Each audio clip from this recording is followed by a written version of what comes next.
Hello, thank you for joining me in this talk. My name is Pablo Chacin. I'm the Chaos Engineering Lead at KC's Grafana Labs.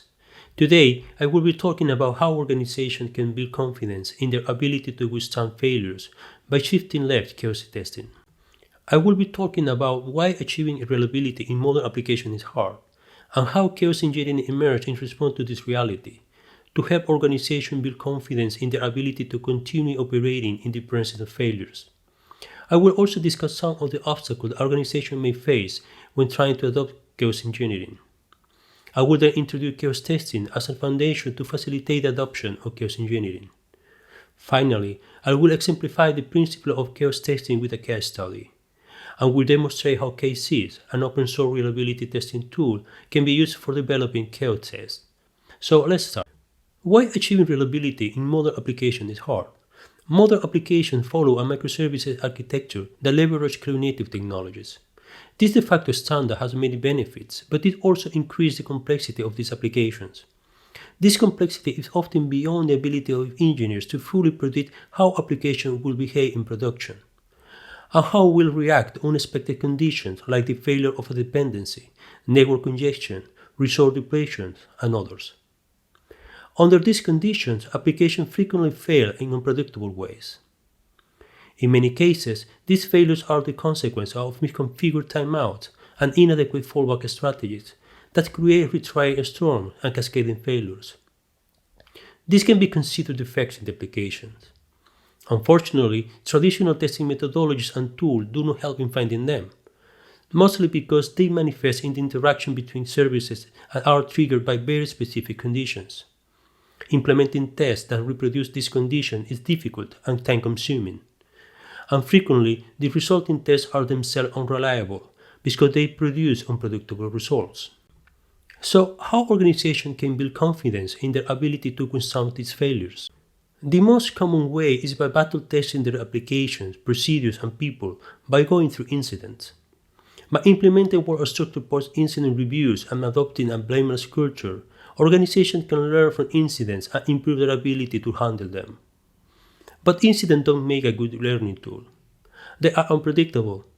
They induce stress to the people involved. You cannot decide what or when to learn, not to mention their potential impact in the users and the business. So why not induce this incident on purpose? In this way, incident response team can be prepared in advance and test the procedure with less stress. This is a better way for learning, but there are still risks, mostly in the initial stages when the procedures are not well tested. Also, there is a limit on the incidents an organization can try before affecting their service level objectives. Another limitation is that they are preparing the organization for situations they have already experienced or can predict somehow. But as we discussed previously, modern systems sometimes fail in novel ways. Therefore, we need a way to experiment with the system and learn more about how it fails. Chaos engineering is a discipline that emerged as a response for this need. It builds on the idea of experimenting on a system by injecting different types of faults to uncover systemic weaknesses. For instance, killing or overloading random compute instances, or disrupting the network traffic.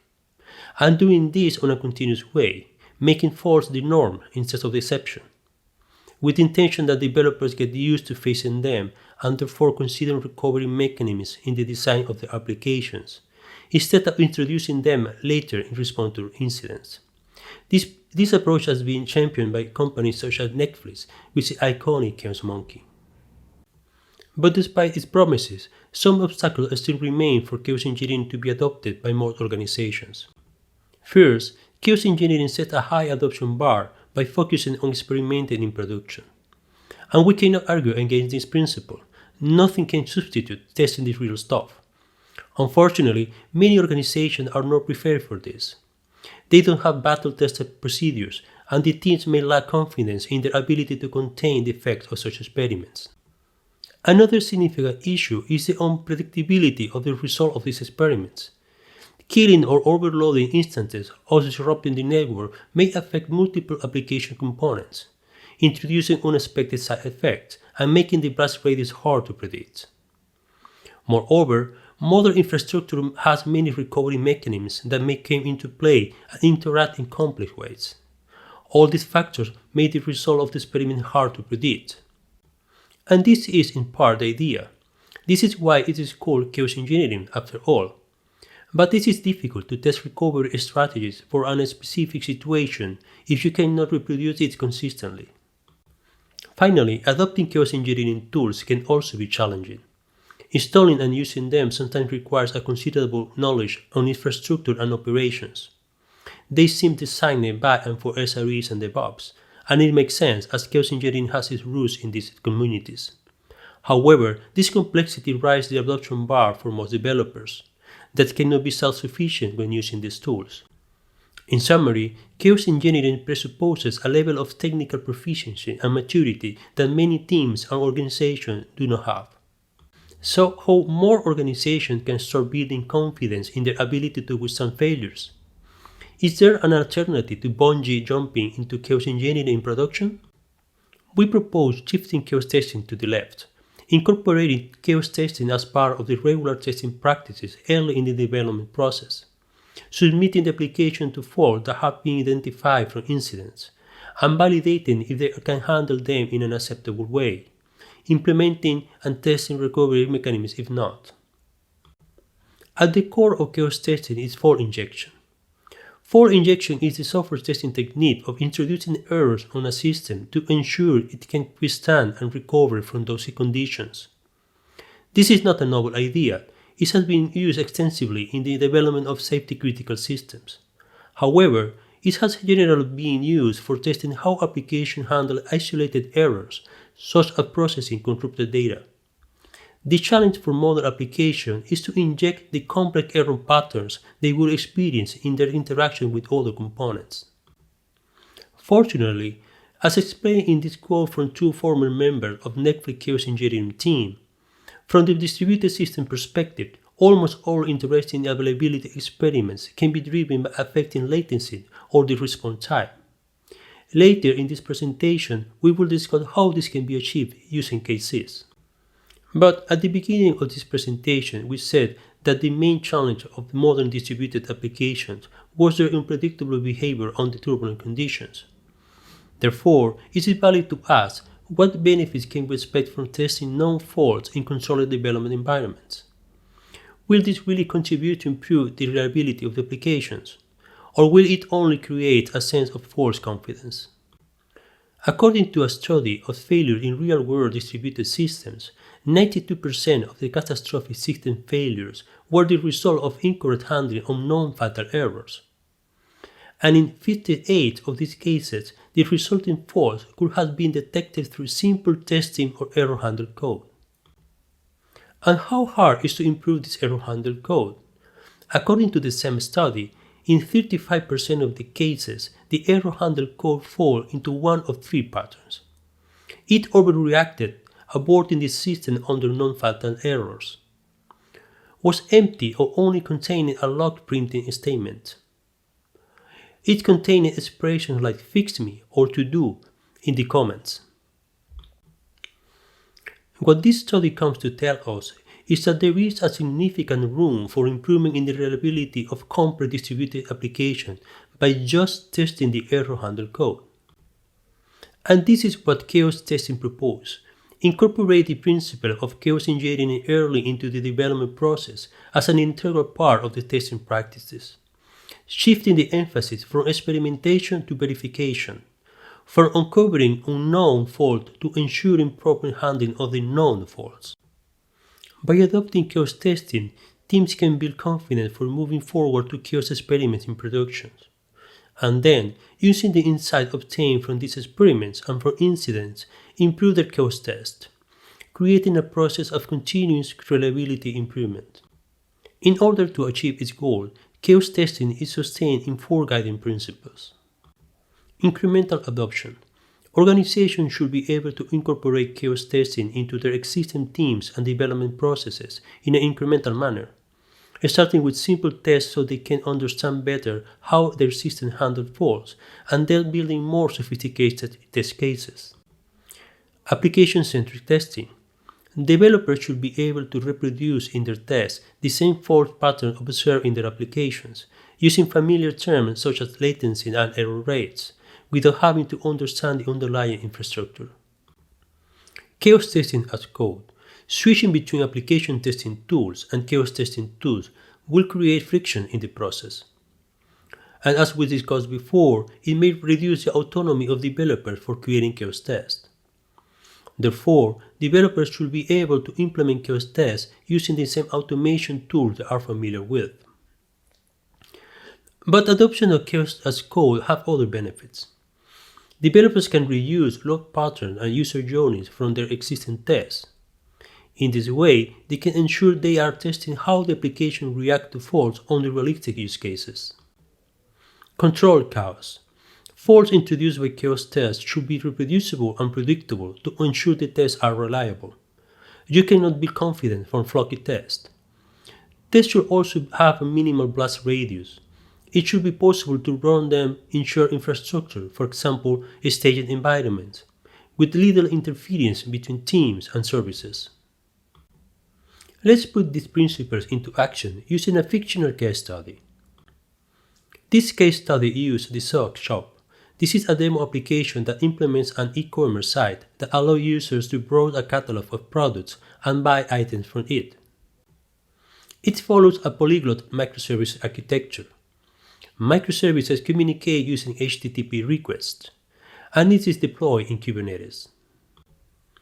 The front-end service works both as a backend for the web interface and also exposes the APIs of other services, working as a kind of API gateway. Let's now imagine an incident that affected the Sock Shop.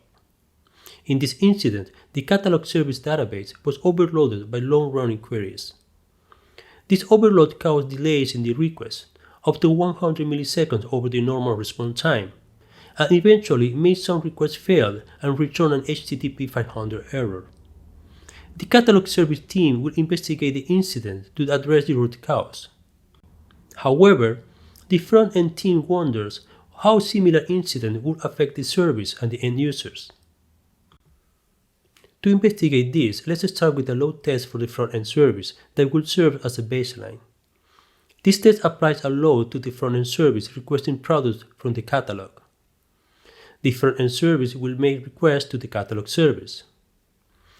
The front-end service is therefore the system under test. We will measure two metrics for the request to the front-end service: the failure rate and the percentile 95 of the response time. We will send these metrics to a Grafana dashboard for visualization, and we will implement this test using KSys. KSys is an open-source reliability testing tool. In KSys, tests are implemented using JavaScript. KSys covers different types of testing needs, such as load testing, end-to-end testing, synthetic testing, and chaos testing.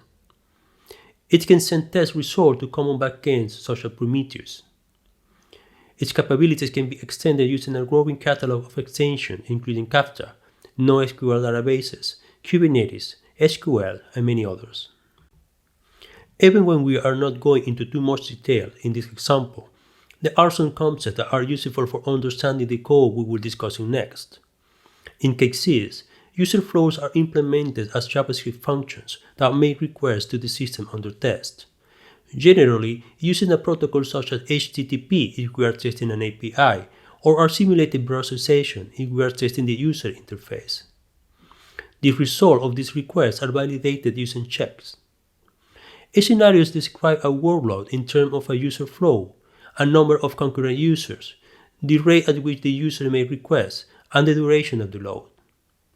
Thresholds are used for specifying SLO for metrics such as latency and error rates. Let's make a walk through the test code. Don't worry, we will just skim over the code, highlighting the most relevant parts. At the end of the presentation, you will find additional resources that explain this code in detail. The test has two main parts: a function that makes the call to the front-end service and checks for errors, and then a scenario that describes how much load will be applied and for how long. Let's run this test and check the performance metrics. We can see the error rate was 0, that is, all requests were successful, and the latency was around 50 milliseconds. We will use this result as a baseline. Now, let's add some chaos to this test. We will repeat the same load test, but this time, while the load is applied to the front-end service, we will inject faults in the request served by the catalog service, reproducing the pattern observed in the incident. More specifically, we will increase the latency and inject a certain amount of errors in the responses. Notice that the front-end service is still the system under test. For doing so, we will be using the case disruptor extension. This disruptor is an extension that adds fault injection capabilities to cases. We are not going into the technical details about how this extension works. For now, it is sufficient to say that it works by installing an agent into the target of the chaos test, for example, a group of Kubernetes pods. These agents have the ability to inject different types of faults, such as protocol-level errors. And this is done from the test code, as we will see next, without any external tool or setup. At the end of the presentation, you will find resources for exploring this extension in detail, including its architecture. Let's see how this works in the code. We add a function that injects faults in a service. This function defines a fault in terms of a latency that will be added to each request and the rate of request that will return a given error. In this case, 10% of requests will return a 500. Then it selects the catalog service as a target for the fault injection. This instructs the disruptor to install the agents in the pods that back the service. Finally, it injects the fault for a given period of time, in this case the total duration of the test. And then we add a scenario that invokes this function at a given point during the execution of the test. In this case, we will inject the fault from the beginning of the test. And this is all that we need. Let's run this test. We can see that the latency reflects the additional 100 milliseconds that we injected. We can also observe that now we have an error rate of almost 12%, slightly over the 10% that we define in the fault description. It's important to remark that we are injecting the faults into the catalog service, but we are measuring the error rate at the front-end service. So we can see the front-end service is not handling the errors in the request to the catalog service. Apparently, there are no retry or failed requests. I wouldn't be surprised if we find a to-do comment in the error handler code. How this test helps the front-end team? First, by uncovering improper error handling logic, as we just saw, and then enabling them to validate different solutions until they obtain an acceptable error rate, for example, introducing retries. They can also easily modify the test to reflect other situations, like higher error rates, in order to fine-tune the solution and avoid issues such as retry and storms. This brief example shows the principle of chaos testing in action. A load or functional test can be reused to test the system under turbulent conditions. These conditions are defined in terms that are familiar to developers, latency and error rate. The test has a control effect on the target system. The test is repeatable and the results are predictable. The fault injection is coordinated from the test code. The fault injection does not add any operational complexity. There is no need to install any additional component or define additional pipeline for triggering the fault injection. To conclude, let me make some final remarks. We firmly believe that the ability to operate reliably should not be a privilege of the technology elite. Chaos engineering can be democratized by promoting the adoption of chaos testing. But to be effective, chaos testing must be adapted to the existing practices of testing. In Grafana K6, we are committed to making this possible, making chaos engineering practices accessible to a broad spectrum of organizations, by building a solid foundation from which they can progress toward more reliable applications. Thank you very much for attending. I hope you have found this presentation useful.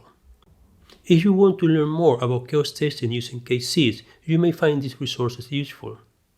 You will find an in-depth walkthrough for the example we saw today, and more technical details about the disruptor extension.